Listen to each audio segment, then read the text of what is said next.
আসসালামু আলাইকুম। এখানে আমি একটি সুন্দর কোটি তৈরি করেছি। চুলের একটি ফ্রক তৈরি করেছিলাম, সেই ফ্রকটির সাথে কোটিটি পরার জন্য তৈরি করেছি। তো গত ভিডিওটি অনেক লম্বা হয়েছে, তাই আমি কোটি ভিডিওটি আপনাদের সাথে শেয়ার করিনি। আজকে কোটির কাটিং স্টিচিংয়ের ভিডিও আপনাদের সাথে শেয়ার করছি। এখানে আমি ঘরে থাকা একটি টুকরা কাপড় নিয়েছি। কাপড়টি জর্জেটের ছিল। আপনাদের কাছে সুতি কাপড় থাকলে সেমভাবে কোটিটি তৈরি করতে পারবেন। কোটিটি 2-3 বছরের বাচ্চারা পরতে পারবে। তো কাপড়টিকে প্রথমে 4 ভাঁজ করে নিয়ে কেটে নিচ্ছি। সব দিক দিয়ে কেটে সমান করে নিয়েছি।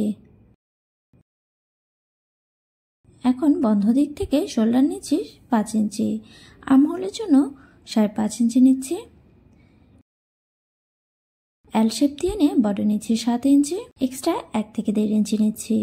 কোমর নিচ্ছি 6 ইঞ্চি, তারপর এক্সট্রা আরও 1 থেকে 1.5 ইঞ্চি নিয়ে বডি থেকে কোমর পর্যন্ত মিলিয়ে নিচ্ছি। এল শেপের মধ্যে আর্মহোলের শেপটি দিয়ে নিয়েছি। এখন এই দাগ বরাবর করে কেটে নিচ্ছি। শোল্ডারের উপরের অংশটুকু জয়েন দেওয়া ছিল, এই অংশটি কেটে নিচ্ছি। এখান থেকে একটি পার্ট সরিয়ে নিচ্ছি। তো ব্যাক পার্টের গলার জন্য শোল্ডার নিচ্ছি 2 ইঞ্চি, তারপর 1/2 ইঞ্চির মতো ডাউন করে রাউন্ড নেক করে নিলাম। এটা একটি উঠানো গলা হবে। কোটির মধ্যে উঠানো গলাই ভালো লাগে। তারপর কোমরের দিকটা হালকা 1 ইঞ্চির মতো রাউন্ড করে নিচ্ছি। এখন ফ্রন্ট পার্টটি কাটিং করব। তো ফ্রন্ট পার্টটি কাটিং করার জন্য ফ্রন্ট পার্টটিকে 2 ভাঁজ করে নিলাম। শোল্ডার নিচ্ছি 2 ইঞ্চি এবং নেক ডিপ নিচ্ছি 5 ইঞ্চি। তারপর হালকা রাউন্ড ভি নেক করে নিলাম। তারপর এই ভি নেকের ডিপ থেকে কোমর পর্যন্ত মিলিয়ে নিচ্ছি। তারপরে দাগ বরাবর করে কেটে নিচ্ছি। কোমরটি কাটিং করার সময় 1 ইঞ্চি উপরের দিক করে কেটে নিচ্ছি।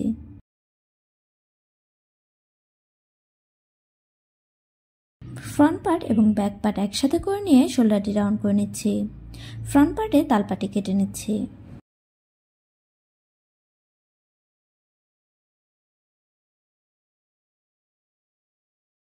তো কোটির ফ্রন্ট পার্টটি দেখুন গলা থেকে এই কোমরের ঘের পর্যন্ত আমি এভাবে ডাবল ফোল্ড করে চিকন পরিমাণ করে সেলাই করে নিব। তারপর হাতাটি কাটিং করব। হাতা কাটিং করার জন্য বাকি কাপড়টিকে 4 ভাঁজ করে নিলাম। উপর দিকটি সমান করে নিলাম। এখানে আমি ঘটি হাতা তৈরি করব, এর জন্য লেন্থটি একটু বেশি নিচ্ছি। তো এখানে উপরের দিক থেকে আমি রাউন্ড করে আর্মহোলের শেপটি দিয়ে নিলাম। তো নিচের দিকটা কেটে সোজা করে নিচ্ছি। আর এখানে যেহেতু জয়েন দিতে হবে, তাই কিন্তু আমি বাকি যে বডি কাটিং করার পর সাইডে যে কাপড় ছিল সেই কাপড়টিকে 4 ভাঁজ করে বিছিয়ে নিয়েছি।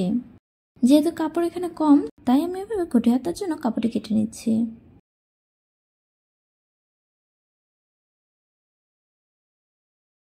জোড়াটা কেটে নিলাম।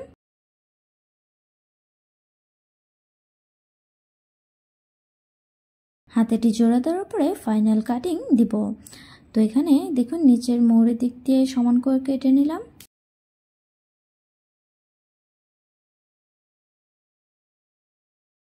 তো হাতাটি 2 পাশ থেকে 2টি অংশ এভাবে উল্টা করে রেখে জোড়া দিয়ে নিব।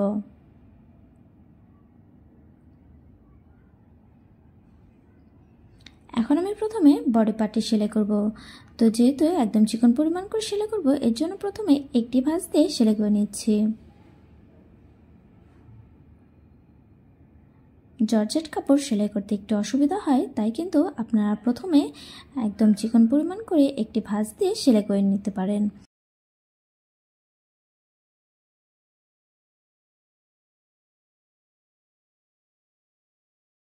তো কোমরের রাউন্ড অংশ দিক এবং গলার অংশটুক আমি প্রথমে একটি ভাঁজ দিয়ে সেলাই করলাম, তারপর আরেকটি ভাঁজ দিয়ে সেলাই করলাম। আপনারা একসাথে ডাবল ফোল্ড করেও সেলাই করতে পারেন।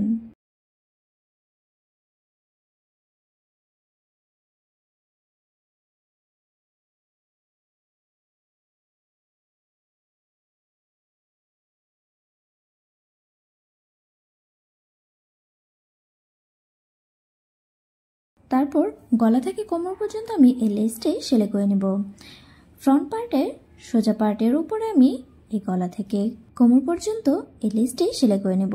তো দেখুন, যখন আমি এই গলার দিকে আসব তখন কিন্তু এখানে চিকন যে লেসটা আমি ফ্রকে ইউজ করেছিলাম সেই লেসটিকে 2 টুকরা করে নিলাম, একদম ডরির মতো।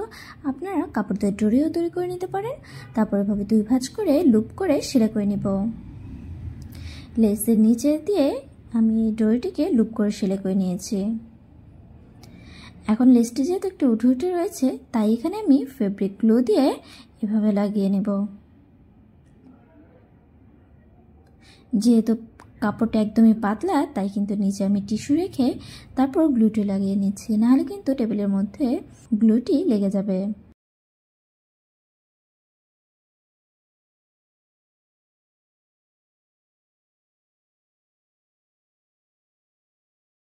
সেমভাবে অপর সাইডটি সেলাই করার পরে লেস লাগিয়ে নিয়েছি। তো ব্যাক পার্টের উপর ফ্রন্ট পার্টটি উল্টাভাবে রেখে শোল্ডার দুটি জয়েন দিয়ে নিব।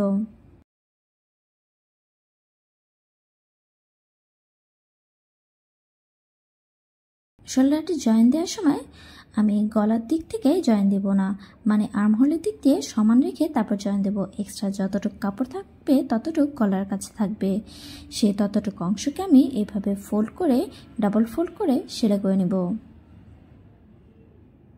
এতে দুটি গলা সমান হয়ে যাবে।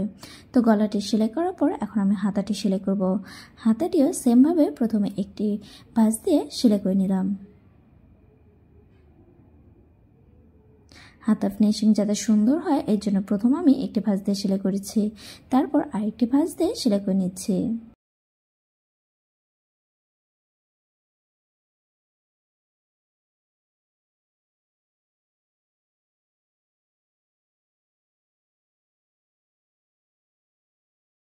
এরপর আমি হাতাটি ফাইনাল কাটিং দেব।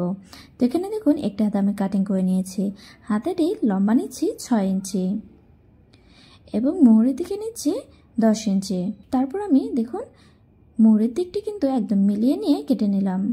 এতে হাতার সাইডে যে এক্সট্রা অংশ ছিল সেই অংশটুকু কাটিং পড়ে গিয়েছে। এখন হাতার মোহরের থেকে 1 ইঞ্চি মার্ক করে সোজা দাগ দিয়ে নিব।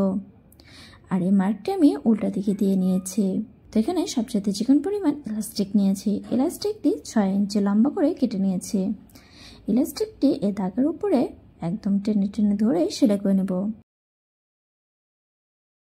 হাতার মধ্যে ইলাস্টিকটি সেলাই করা ভিডিও ক্যাপচার করতে পারিনি, তো আপনারা অবশ্যই দেখে বুঝে গিয়েছেন কিভাবে আমি হাতার মধ্যে ইলাস্টিকটি লাগিয়ে নিয়েছি। বডি পার্টটি সোজা করে রেখে আর্মহোলের দিকে হাতার আর্মহোলটি মিলিয়ে নিয়ে সেলাই করব। তো মিডল পয়েন্ট করে আমি কুচিগুলো দিয়ে দিয়ে সেলাই করে যাব। দেখুন এখানে আমি আর্মহোলের দিকে সম্পূর্ণ জায়গা জুড়েই কিন্তু কুচিটি দিয়ে নিচ্ছি, এতে হাতার পাফটি ভালো হবে। যেহেতু শীত পড়ছে আপনারা এখানে পাফ হাতা না দিয়ে মানে ঘটি হাতা না দিয়ে ফুল হাতাও দিতে পারেন। তো এখানে যেহেতু আমার হাতার কাপড় কম ছিল তাই আমি ঘটি হাতা দিয়েছি।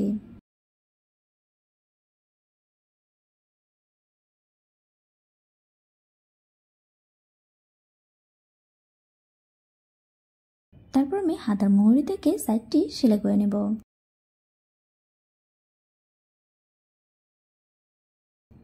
তো দেখুন দুটি সাইডে আমি সেলাই করে নিয়েছি। এখন পিছন পাটে ঘেরটি ডাবল ফোল্ড করে সেলাই করে নেব।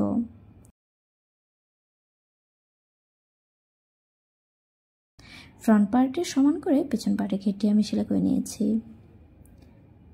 এখন এখানে ফ্রকের কাপড় দিয়ে আমি একটি শো বোতাম তৈরি করে নিয়েছি। তো শো বোতামটি এখানে লাগিয়ে নেব। তো এই যে দেখুন শো বোতামটি আমি সেলাই করে নিয়েছি। এই কোটি কাটিং এবং স্টিচিংয়ের ভিডিওটি আপনারা যদি বুঝতে না পারেন তাহলে অবশ্যই আমাকে কমেন্টস করতে পারেন। যারা এই ভিডিওটি আমার পেজ থেকে দেখবেন তারা অবশ্যই আমার পেজটিকে লাইক এবং ফলো দিয়ে রাখবেন। আমার পেজের লিঙ্কটি আমি ডিসক্রিপশন বক্সে দিয়ে দিচ্ছি।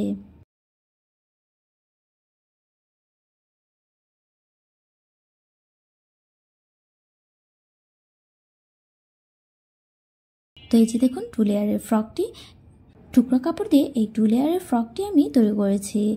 এর ভিডিও কিছুদিন আগে আপনাদের সাথে শেয়ার করেছি, তার লিঙ্কটিও আমি ডেসক্রিপশন বক্সে দিয়ে দেব, আপনারা চাইলে দেখে নিতে পারেন। এই ড্রেসটির সাথে পরার জন্য কোটিটি আমি তৈরি করেছি।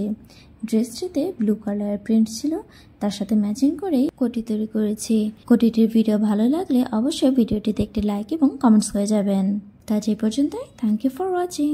আল্লাহ হাফেজ।